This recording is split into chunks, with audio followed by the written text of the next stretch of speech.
Wishing you Mary Christmas. जेवढी hype या Christmas विषयी ऐकलेली होती, इट्स ऑल वर्थ इट. या क्रिसमस मार्केट्समध्ये वाफाळती म्युल्ड वाईन मिळते, हात गरम करण्यासाठी शेकोटीची उभही असते. अनेक ठिकाणहून फ्रेशली बेक्ड अशा जिंजर ब्रेड कुकीजचा आपल्याला अरोमा येत असतो, वास येत असतो. कॅरलर्सच्या फेस्टिव्ह मेलडीज आपल्याला ऐकू येत असतात. म्हणजे आपल्याकडे जशी दिवाळी पहाट असते ना, तशी इथली कलाकार आणि वादक मंडळी अशा क्रिसमस मार्केट्समध्ये एकत्र येऊन छान गाणी गातात. सगळंच कलरफुल वातावरण असतं आणि जशी आपल्या मिरवणुकांना वगैरे गर्दी असते ना, तशी गर्दी इथे फक्त याच सीझनला बघायला मिळते. इथली दिवाळी म्हणजे क्रिसमस. आपल्याकडे केवढे सण असतात, सणांची समृद्ध परंपरा आपल्याकडे आहे. ही लोक ऑल इन वन असा क्रिसमसच साजरा करतात. म्हणजे डिसेंबरच्या 2 महिने आधीपासूनच यांची तयारी सुरू होते. डिसेंबर हा संपूर्ण महिनाच यांच्यासाठी जणू वीकेंड सारखा असतो. इथलं मुख्य आकर्षण म्हणजे क्रिसमस मार्केट्स. इथल्या या उत्सवाचं वायब्रंट स्पिरिट आपल्याला इथे दिसतं. These markets are a celebration of togetherness and the simple pleasures of the season. इथे अनेक वस्तूंचे स्टॉल्स आपल्याला दिसतात. डिसेंबरमध्ये इथे कडक थंडी असली तरीही पब्लिकचा जबरदस्त उत्साह असतो.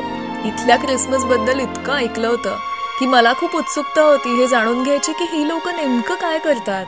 तर आपण जे आपल्या सणांना करतो ना, तेच फॅमिली फ्रेंड सोबत वेळ घालवणं, त्यांना भेटणं, एकमेकांना गिफ्ट्स देणं. पण हा, म्युल्ड वाईन म्हणजे ग्लू वाईन पाहिजेच.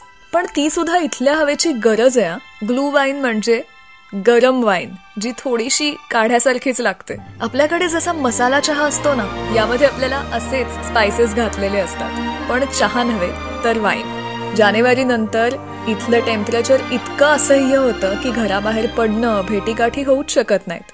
आणि म्हणून वर्षाचा शेवट, विषय एंड, हे लोक हॅपी एंडिंग न करतात नव्या बिगिनिंगसाठी. मला असं वाटतं की इथल्या लोकांमध्येच खूप कला आहे किंवा एक आर्टिस्टिक सेन्स आहे त्यांना. म्हणजे तुम्ही ही सगळी डेकोरेशन्स बघितली तर इथे कुठेच तुम्हाला झाकपाक लाइटिंग दिसणार नाही. या क्रिसमस मार्केट्समध्ये जितके स्टॉल्स आहेत त्या सगळ्यांनी नाविन्यपूर्ण डेकोरेशन केलेलं आहे. पण ते किती एस्थेटिकली सुंदर आहे. त्यामध्ये युनिफॉर्मिटी आहे, साम्यता आहे. सगळ्यांनी येलोच लाईट्स लावलेले आहेत, अगदी असे टिमटिमते. माझा स्टॉल तुझ्याहून देखणा करायसाठी बघच आता मी काय करतो, असं म्हणून काहीतरी वेगळंच कोणी केलेलं नाहीये. त्यांनी त्यांची ही उर्मी आवरली आहे आणि त्यामुळे सगळंच इथे खूप आय प्लीझंट वाटतं. कसलाही भपकेपणा नाहीये, डोळ्यात जाणारा लाइटिंग नाहीये, तर डोळ्यांना सुखावणारं आहे. हे खरंच शिकण्यासारखं आहे, नाही का? इथे असल्यामुळे समजलं की Christmas is all about warmth, connection. इथल्या सगळ्या ऑफिसेसमध्ये सुद्धा क्रिसमस पार्टीज होतात. फ्रेंड्स मधला जोई म्हणतो तसं, it's all about giving, sharing and receiving. It is a love based on giving and receiving, as well as having and sharing.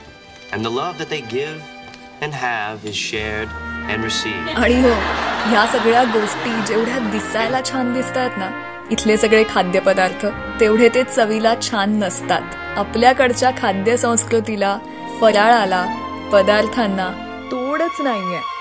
Nothing can beat our food culture. हे इथलं सगळं चाखून झाल्यानंतर कायमच जाणवतं. आपल्याकडचं खाणं जगात भारी. That's all for now. पण जाता जाता a gentle reminder to cherish connections, share love and find joy in giving. त्यामुळे दुसऱ्या देशात जा किंवा दुसऱ्या जगात जा, आपल्या प्रेमाची, आपुलकीची, मायेची माणसं जिथे, दसरा, दिवाळी, क्रिसमस तिथेच. त्यामुळे हा व्हिडिओ सुद्धा जास्तीत जास्त शेअर करा आणि सिझनिंग टेल्स वरती, या आपल्या गोष्टींवरती सगळे सीझन्स प्रेम करत रहा. This is Sanika signing off. Once again, Merry Christmas and wishing you Happy New Year.